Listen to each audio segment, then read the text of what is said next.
Good afternoon, students. This is SP Smart School Learning Program. The subject is chemistry.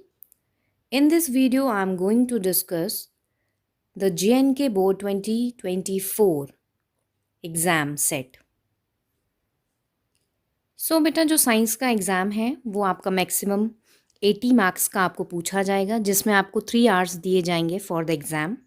ठीक है, ये जो science का एग्ज़ाम है बेटा, ये 4 सेक्शंस में डिवाइडेड है। तो सेक्शन 1 में आपको किस तरीके से क्वेश्चन आएंगे? सेक्शन 1 में बेटा आपको 1 मार्क के क्वेश्चन पूछे जा सकते हैं, जो ऑब्जेक्टिव भी हो सकते हैं और 1 वर्ड में भी पूछे जा सकते हैं। आई होप दैट इज़ क्लियर। तो पहले हम सेक्शन 1 को डिस्कस करना स्टार्ट करेंगे और साथ साथ में सॉल्व करते जाएंगे। बेटा फर्स्ट क्वेश्चन हमें पूछा गया है, that is question number 6 from the chemistry. The question says कि हमारे पास 3 सॉल्यूशंस हैं A, B एंड C।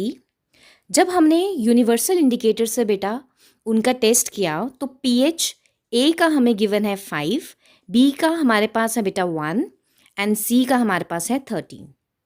तो बेस्ड ऑन दिस ऑब्जर्वेशन हमें बताना है कि कौन सी स्टेटमेंट करेक्ट है। ऑप्शन ए हमें बोल रहा है बेटा कि जो सोल्यूशन ए है is very strong acid and B is very weak acid. इस क्वेश्चन को सॉल्व करने से पहले बेटा हमें पता होना चाहिए कि जो स्ट्रॉन्ग एसिड्स हैं उनके लिए 0 से बेटा 2.9 तक हमारे पास वैल्यू है। ठीक है, और वीक एसिड्स की वैल्यू बेटा आती है हमारे पास 3 to 6.9। ओके, फर्स्ट वैल्यू हमें ए की दी है बेटा 5 और ये कह रहा है this is a very strong acid. तो पहली स्टेटमेंट बेटा गलत हो जाती है। और फॉर बी यहाँ पर बोला गया है कि that is a weak acid. Okay, लेकिन यहाँ पर बी की वैल्यू आपको कितनी गिवन है? दैट इज़ 1 गिवन है। ठीक है, तो ये वैल्यू 1 किसके लिए होगी बेटा? स्ट्रॉन्ग एसिड के लिए वैल्यू होगी। तो पहला ही ऑप्शन आपका गलत हो जाता है। अब सेकेंड ऑप्शन की बात करते हैं। सेकेंड ऑप्शन में दिया गया है कि solution A is a weak acid and solution C is a weak base. तो सोल्यूशन ए के लिए बिल्कुल सही स्टेटमेंट दी गई है कि solution A is a weak acid, लेकिन सोल्यूशन सी एक वीक बेस नहीं है। एज वी नो बेटा कि जो स्ट्रॉन्ग बेस है उसकी वैल्यू हमारे पास 13 to 14 की रेंज में फॉल करती है for the pH. Statement B भी हमारी क्या हो जाती है बेटा? गलत हो जाती है, क्योंकि स्टेटमेंट ए सही है लेकिन जो एंड में आपको ऑप्शन दिया गया बेटा वो गलत है। फिर सी ऑप्शन की बात करेंगे तो बेटा यहाँ पर दिया गया है सी ऑप्शन में कि A and B are strong acids. तो ये स्टेटमेंट भी गलत हो जाती है because A is a weak acid and B is a strong acid. अब डी की तरफ जाएंगे तो यहाँ पर दिया गया बेटा solution B is a strong acid, बिल्कुल सही है, and solution C is a strong base which is correct. बेटा इसका आंसर आपका डी पार्ट आएगा, that is the solution B is a strong acid and the solution C is a strong base. Next question, what we have is a reaction and we have to tell which of the following options is the correct answer. इसको answer करने के लिए पहले बेटा हमें oxidising agent और reducing agent पता होने चाहिए। What is an oxidising agent? जो पूरी रिएक्शन में बेटा हमें ऑक्सीजन की सप्लाई देता है या जिसके पास ऑक्सीजन होता है, that is called as the oxidising agent. और जो रिएक्शन में बेटा ऑक्सीजन को गेन करता है, that is called as the reducing agent. अब 1 by 1 हम चलेंगे और ऑप्शंस को सॉल्व करेंगे। फर्स्ट ऑप्शन हमें दिया गया है कि copper is a oxidising agent. Copper oxidising agent नहीं है। क्यों? क्योंकि कॉपर ऑक्साइड ऑक्सीडाइजिंग एजेंट है और कॉपर ऑक्साइड के पास ऑक्सीजन है, तो that is why copper oxide is the oxidising agent. तो पहला ऑप्शन गलत हो जाता है। Second option is B option, जिसमें दिया गया है water is a reducing agent. This is also wrong option because here hydrogen is the reducing agent. जो ऑक्सीजन को गेन करता है बेटा, that is called as the reducing agent. Option B भी हमारा गलत हो जाता है। फिर सी ऑप्शन में हमें गिवन है कि copper oxide is a oxidising agent, ये करेक्ट है, लेकिन हम डी ऑप्शन को भी एक बार ध्यान से पढ़ेंगे। इसमें बोला गया है बेटा कि both copper oxide and hydrogen are oxidising agent, लेकिन इसमें सिर्फ एक स्टेटमेंट सही है, that is copper oxide is oxidising agent and what about the hydrogen, that is the reducing agent. तो ऑप्शन डी गलत हो जाता है बेटा, तो इसका आंसर आएगा बेटा आपका option C. So next question what we have is we have to tell which functional group is of the aldehyde. Okay, तो सॉल्व करना स्टार्ट करेंगे बेटा। जो फर्स्ट है that is the carboxylic acid. Okay, तो ये ऑप्शन में नहीं आ सकता। B part is your aldehyde, this is B part. C part is your ketone. Okay, and what about the D part, this is the alkyne, ठीक है, having the triple bond. So option B is the correct answer, जिसमें आपको दिया गया है what is the functional group of the aldehyde. So next question what we have is element react with the oxygen to give the compound with a high melting point, and this compound is also soluble in water. The element is likely to be, options हमें दिए गए हैं। सो बेटा पहली बात, जो carbon है, silicon है, these are the non metals, ठीक है। तो बात की गई है बेटा जो एलिमेंट है वो रिएक्ट करता है ऑक्सीजन के साथ और कंपाउंड फॉर्म करता है बेटा हाई मेल्टिंग पॉइंट के। सो कंपाउंड हाई मेल्टिंग पॉइंट के बेटा आपके किसके बनेंगे, मेटल्स के बनेंगे। तो ये बी और सी ऑप्शन तो बेटा पहले ही जो है वो गलत है। अब ए और डी में बेटा जो कैल्शियम है that is the soluble in water. So इसका आंसर आएगा बेटा A part, that is calcium. Next question what we have is which of the following properties is not generally exhibited by the ionic compounds। इसमें से हमें वो property बतानी है जो आयनिक कंपाउंड की नहीं है, ठीक है। तो फर्स्ट ऑप्शन है सोलुबिलिटी इन वाटर, बिल्कुल है बेटा, ठीक है, तो ये आंसर नहीं आ सकता। सेकंड है B, that is the electrical conductivity in the solid state. तो हमें पता होना चाहिए बेटा कि जो इलेक्ट्रिकल कंडक्टिविटी होती है आयनिक कंपाउंड्स की वो सॉलिड स्टेट में नहीं होती है, वो मोल्टन स्टेट में होती है, ठीक है। तो फर्स्ट ऑप्शन जो है वो प्रॉपर्टी है आयनिक कंपाउंड की, ठीक है। उसके बाद सी ऑप्शन पर देखिए बेटा, सी ऑप्शन में गिवन है कि they have high melting and boiling point, ये भी बिल्कुल करेक्ट है, उसकी प्रॉपर्टी है, ठीक है। डी पार्ट में हमारे पास आंसर आता है बेटा कि इलेक्ट्रिकल कंडक्टिविटी इन दी मोल्टन स्टेट, तो ये भी बिल्कुल सही है, ठीक है। तो जर्नली पूछा गया बेटा, not generally the ionic compound property. So इसका आंसर आएगा बेटा B part, because as we know कि आयनिक कंपाउंड्स कंडक्ट करते हैं मोल्टन स्टेट में, not in the solid state. Okay, so answer is B part, as question में पूछा गया है which is generally not exhibited by the ionic compound, ठीक है। तो नॉट का आंसर आएगा बेटा, that is B part. I hope that is clear. Next बेटा हमारे पास सेक्शन बी आती है, जिसमें आपको 2 मार्क्स के क्वेश्चन पूछे जाएंगे। सो 2 मार्क्स में हमारा पहला क्वेश्चन है right the formula of the cyclopentane and draw it's electronic dot structure. तो इसका आंसर बेटा किस तरीके से बनेगा, वी विल डिस्कस इट। तो सबसे पहले बेटा आपको बताना है general formula for the cycloalkenes is given by this formula, that is CnH2n, and the formula for the cyclopentane is C5H10। तो फॉर दिस सबसे पहले आपको पेंटागन स्ट्रक्चर ड्रॉ करना है। तो देखिए बेटा यहाँ पर हमने पेंटागन स्ट्रक्चर ड्रॉ किया है, ठीक है, और C को प्लेस किया है एज अ पेंटागन, यहाँ पर आप देख पा रहे हैं, ठीक है। उसके बाद जब C यहाँ पर प्लेस हो गए in the pentagon, rest places पर हमने हाइड्रोजन को प्लेस किया। तो जब हम इनको काउंट करेंगे बेटा तो हमारे पास C टोटल आएंगे 5 और H टोटल हमारे पास 10 यूज़ होंगे। तो इसका स्ट्रक्चर साइक्लोपेंटेन का बेटा कुछ इस तरीके से ड्रॉ होगा। सो नेक्स्ट हमारे पास पूछा गया है कि we have to draw the dot structure as well, ठीक है। डॉट स्ट्रक्चर को ड्रॉ करने के लिए बेटा आपको क्या करना है, एक सिंगल बॉन्ड को रिप्लेस कर देना है विद द 2 डॉट्स। तो जहाँ पर भी आपको एक सिंगल बॉन्ड दिखेगा बेटा वहाँ पर आप रिप्लेस करेंगे सिंगल बॉन्ड को विद द 2 डॉट्स। तो इस तरीके से बेटा इलेक्ट्रॉनिक डॉट स्ट्रक्चर को आप ड्रॉ करेंगे। आई होप दैट इज क्लियर। और लास्ट स्टेप क्या होगा, लास्ट स्टेप होगा कार्बन की वैलेंसी आपको 8 कंप्लीट करनी है और हाइड्रोजन के डुप्लेट को कंप्लीट करना है। ओके, तो इस तरीके से बेटा आप सर्कल्स को ड्रॉ करेंगे जिसमें हाइड्रोजन के पास 2 इलेक्ट्रॉन्स होने चाहिए फॉर कंप्लीटिंग ए डुप्लेट और कार्बन के पास 8 इलेक्ट्रॉन्स होने चाहिए। तो ये किस तरीके से होगा बेटा, ये शेयरिंग ऑफ इलेक्ट्रॉन से हम स्ट्रक्चर को ड्रॉ करेंगे और इस तरीके से आपको स्ट्रक्चर ड्रॉ करना है। आई hope that is clear.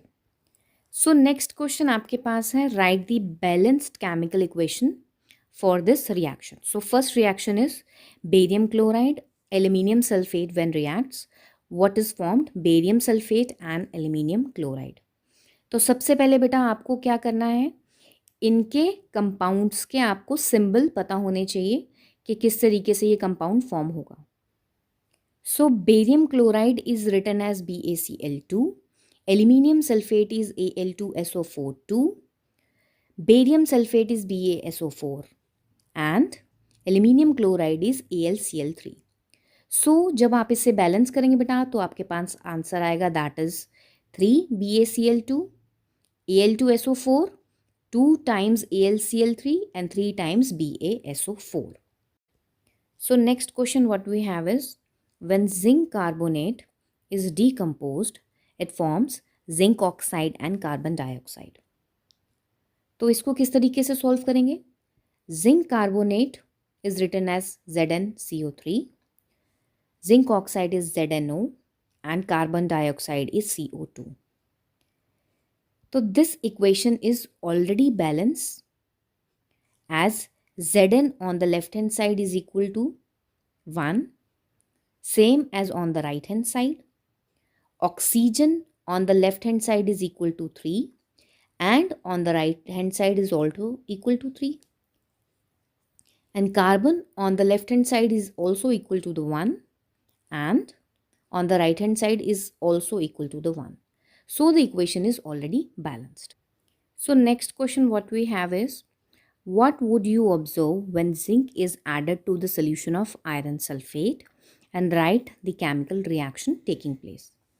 So इसका आंसर किस तरीके से आएगा बेटा, देखिए पहली बार जब जिंक रिएक्ट कर रहा है आपका फेरस सल्फेट के साथ दैट इज आयरन सल्फेट, तो क्या फॉर्म होगा, जिंक सल्फेट फॉर्म होगा और आयरन फॉर्म होगा। ऐसा क्यों है बेटा? ऐसा इसलिए है because zinc is more reactive and iron is less reactive, जिसकी वजह से जिंक आयरन को रिप्लेस कर देगा, अपना कंपाउंड बना देगा दैट इज ZnSO4, ओके, और आयरन डिस्प्लेस हो जाएगा, आउट ऑफ द टीम हो जाएगा। So this type of reaction is a displacement reaction, जिसमें one element that is more reactive replaces the another element from the compound that is less reactive. So next question what we have is, how is the concentration of hydroxide ion affected when excess base is dissolved in the solution of the sodium hydroxide? So इसका answer आएगा बेटा कि जैसे ही आप क्या करेंगे, यहाँ पर सोडियम हाइड्रोक्साइड को और ऐड करते जाएंगे तो क्या concentration of OH negative ion effect होगा कि नहीं होगा? बिल्कुल होगा. वी नो दैट कि NaOH that is the sodium hydroxide is a strong base. तो बेस की पहचान कैसे होती है बेटा? बेस की पहचान वो होती है जो हमें OH नेगेटिव आयन देता है. तो जैसे ही हम क्या करेंगे बेटा, वाटर के मीडियम में NaOH को ऐड करते जाएंगे, हमारे पास OH नेगेटिव आयंस की कंसंट्रेशन इंक्रीज होती जाएगी. ठीक है, क्योंकि वाटर जो है जब वो आपस में डिसएसोशिएट होगा तो वाटर के कंपाउंड में आपको H positive and OH negative ions मिलेंगे. और जैसे ही NaOH जो एक स्ट्रॉन्ग बेस है, जब वो डिसएसोशिएट होगा तो OH नेगेटिव आयंस की कंसंट्रेशन इंक्रीज होती जाएगी, बिकॉज NaOH भी हमें कौन सी आयन देगा बेटा? That is the hydroxide ion. So concentration of OH negative ions increase करती जाएगी जैसे ही NaOH की कॉन्सेंट्रेशन को हम और सोल्यूशन में इंक्रीज करेंगे। सो नेक्स्ट क्वेश्चन डिस्कस करते हैं। नेक्स्ट क्वेश्चन में दिया गया है, under what soil condition do you think a farmer would treat soil of his field with quicklime that is the calcium oxide or slaked lime that is the calcium hydroxide or chalk that is the calcium carbonate। सो इसमें पूछा गया बेटा कि farmer को ये तीनों जो compounds दिए गए हैं ये सॉइल में कब ऐड करने हो। एज वी नो बेटा कि ये जो तीनों कंपाउंड्स हमें गिवन है ये बेसिक इन नेचर है, तो ऑब्वियसली सॉइल कैसी होगी, मोर एसिडिक होगी, ठीक है, जिसकी वजह से फार्मर को बेस ऐड करना पड़ेगा ताकि जो आपकी सॉइल है that will be neutral soil जिसमें प्लांट की ग्रोथ अच्छी हो। सो इसका आंसर यही आएगा बेटा, for healthy growth of plant soil कैसी होनी चाहिए, दैट विल बी न्यूट्रल। अगर क्विकलाइम और स्लेक्ड लाइम को ऐड किया जा रहा है तो इसका मतलब है कि सॉइल कैसी है, हाईली एसिडिक है। नेक्स्ट हमारे पास सेक्शन सी आ जाती है जिसमें वी कंटेन 3 मार्क्स, तो 3 मार्क्स से क्वेश्चन पूछे जाएंगे। So section C which contain 3 marks, पहला क्वेश्चन हमारे पास आता है, difference between the combination and the decomposition reaction with the help of examples. तो जब भी डिफ्रेंशिएशन का क्वेश्चन आएगा या डिफ्रेंशिएट का क्वेश्चन आएगा आपको बेटा इस तरीके से टेबल बनाकर इसको सॉल्व करना है। तो एज वी नो, हमें सबको पता है बेटा कि जो कॉम्बिनेशन रिएक्शन है इसमें क्या होता है, 2 और more elements combine to form a single compound, तो उसे हम कॉम्बिनेशन रिएक्शन बोलते हैं। डीकम्पोजिशन रिएक्शन में एक सिंगल कंपाउंड ब्रेक डाउन होता है इनटू 2 और मोर सिमिलर सब्सटेंसेस, तो that type of reaction is called as the decomposition reaction. Okay, second point यहाँ पर डिस्कस किया गया है बेटा कि in this reaction reactants join करते हैं या कंबाइन करते हैं विद द ईच अदर, लेकिन second point for the decomposition में क्या होता है बेटा, दे ब्रेक डाउन और डीकम्पोज। और थर्ड पॉइंट यहाँ पर आएगा इन द कॉम्बिनेशन रिएक्शन, इसमें एक सिंगल प्रोडक्ट भी फॉर्म होगा on the right hand side. Okay, but अगर हम डीकम्पोजिशन रिएक्शन की बात करें तो हमारे पास प्रोडक्ट में मोर कंपाउंड्स भी फॉर्म हो सकते हैं। Okay, so mostly combination reaction कैसी होती हैं, that is exothermic and most of the decomposition reactions are endothermic reaction. So what is an exothermic reaction, in which the heat is evolved, and what is the endothermic reaction, in which the heat energy is absorbed। तो अगर हम इन्हें symbolically लिखना चाहें तो बेटा इस तरीके से लिख सकते हैं, ठीक है, and this is the decomposition reaction. Example देंगे तो यहाँ पर 2 एग्जाम्पल से आप इसको सॉल्व करेंगे, ठीक है। यहाँ पर एक एग्जाम्पल है, carbon when combines with oxygen what we get is the carbon dioxide. उसी तरीके से डीकम्पोजिशन की आप एग्जाम्पल देंगे और वहाँ पर बताएंगे कि अगर आप कैल्शियम कार्बोनेट को हीट करते हो तो आपके पास 2 कंपाउंड फॉर्म हो रहे हैं, that is the calcium oxide and the carbon dioxide. इसी के साथ और में हमें क्वेश्चन पूछा गया है, what is the balance chemical reaction and why should a chemical reaction be balanced. Okay, तो what is a balance chemical reaction, एक बैलेंस केमिकल रिएक्शन वो रिएक्शन है जिसमें दोनों साइड्स पर हमारे पास इक्वेशन में इक्वल अमाउंट ऑफ एटम्स होने चाहिए, ठीक है। और ऐसा क्यों होता है, according to the law of conservation of mass, that the mass can neither be created nor be destroyed but can be transfer from one state to the another state, जिसकी वजह से मास ऑफ द रिएक्टेंट हमेशा किसके equal होना चाहिए बेटा, mass of the product, ठीक है। तो इस रूल को फॉलो करने के लिए हमें बैलेंस करनी पड़ती है केमिकल इक्वेशन को। I hope that is clear. Next question what we have is differentiate between minerals and ores with the help of example. So differentiate की बात आ गई है तो what we have to do, we have to draw a table. So first point आएगा, minerals एक ऐसे natural organic substance होते हैं that exist on the earth crust. Okay, और ओर्स कहाँ से मिलते हैं बेटा? ओर्स हमें मिनरल से ही मिलते हैं, जिससे हमें मैक्सिमम एक्सट्रैक्शन ऑफ मेटल्स होती है from the mineral, that is called as the ore. Second point है, mineral have a definite crystalline structure and ore do not have a definite crystalline structure. Third point है कि all minerals are not ore, लेकिन हम कह सकते हैं कि all ores are mineral. Example आ गई इसकी, for example clay, for the aluminium, ठीक है, जिसमें से हम एल्यूमिनियम मेटल को एक्सट्रैक्ट करते हैं. और ओर की एग्जाम्पल आ गई बेटा bauxite, that is the ore of aluminium. So mineral may or may not contain a good percentage of metal, but the ore always contain a good percentage of metal. So this is all about the mineral and ore. So next question what we have is, in an electrolytic refining of metal, what would you take as anode, the cathode and the electrolyte? So इसमें पूछा गया बेटा, during the electrolytic refining of metal आप anode किसको लेंगे, cathode किसको लेंगे और इलेक्ट्रोलाइट कौन सा यूज़ करेंगे, ठीक है. सो इस क्वेश्चन को किस तरीके से आंसर करेंगे? पहली बात, इलेक्ट्रोलिटिक रिफाइनिंग क्या मेथड है? एक ऐसा मेथड है जिसमें हम रिफाइनिंग ऑफ मेटल करते हैं. और किस तरीके से करते हैं? बाय यूजिंग इलेक्ट्रोलिसिस, ठीक है. तो इम्प्योर मेटल को हम कहाँ यूज़ करते हैं? एनोड पर. और प्योर मेटल जो है that is on the cathode, okay. And anode is connected to the positive terminal of the battery and cathode is connected to the negative terminal of the battery. और third thing जो हमसे पूछी गई है that is which electrolyte is used. तो electrolyte हम वही use करेंगे बेटा, उसी मेटल का यूज़ करेंगे जिसकी हमें इलेक्ट्रोलिसिस करनी है. सो इसका आंसर आएगा, a suitable water soluble salt of the metal is taken as the electrolyte in the electrolytic bath.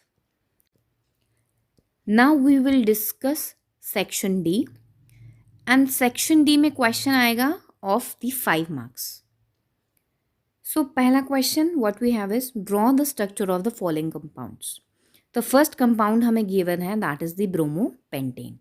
तो आपको कैसे सॉल्व करना है क्वेश्चन बेटा? आप ये लास्ट से सॉल्व करना स्टार्ट करेंगे. First you have to draw the pentane. So we have drawn pentane here. तो पेंटेन में what we have is the 5 carbons, okay.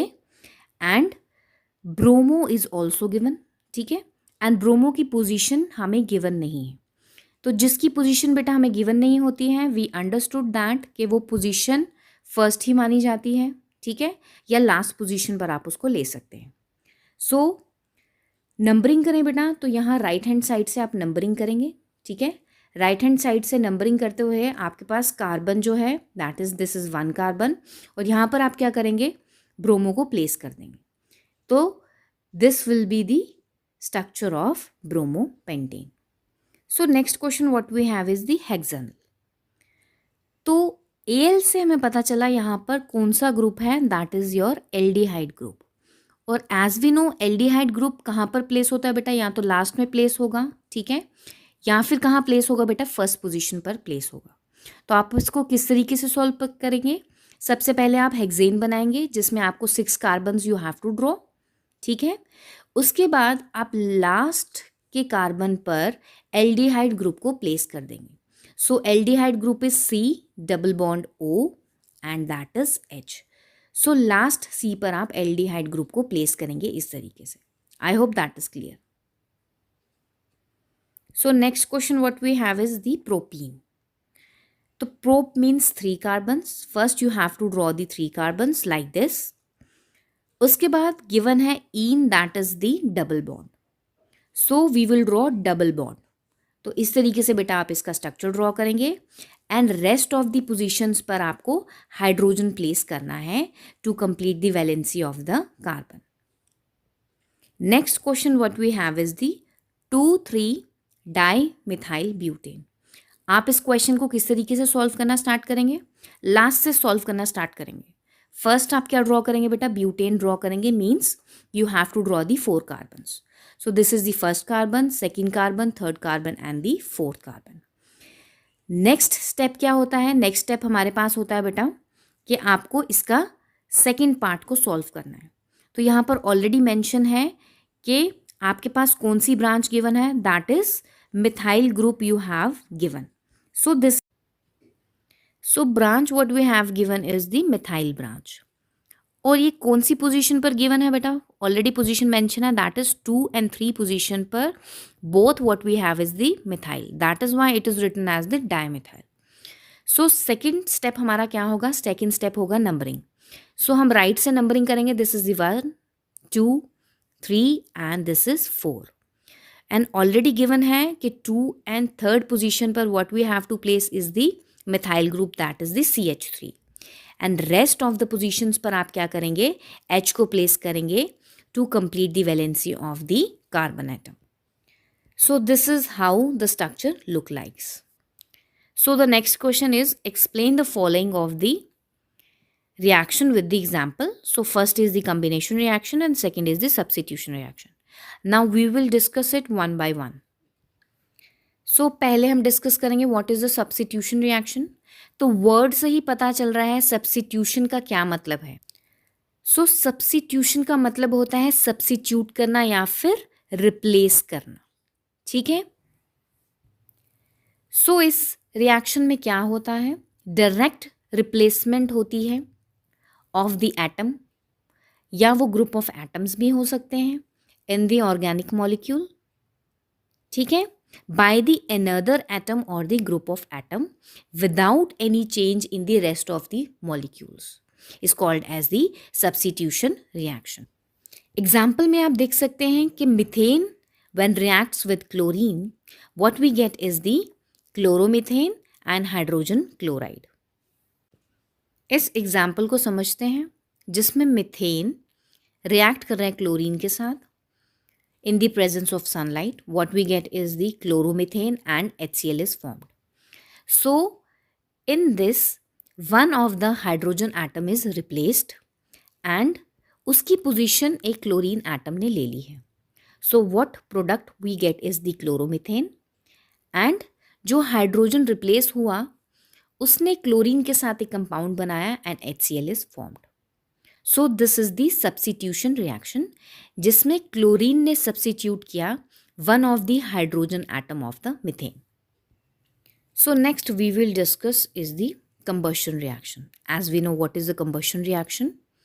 Combustion reaction is a reaction in which combustion occurs in the presence of oxygen. जब हम किसी भी compound को burn करते हैं in the presence of oxygen, that is called as the combustion reaction. और इस reaction में हमारे पास जो कंपाउंड फॉर्म होते हैं that is the carbon dioxide, water and heat is also released. So a combustion reaction is also an exothermic reaction.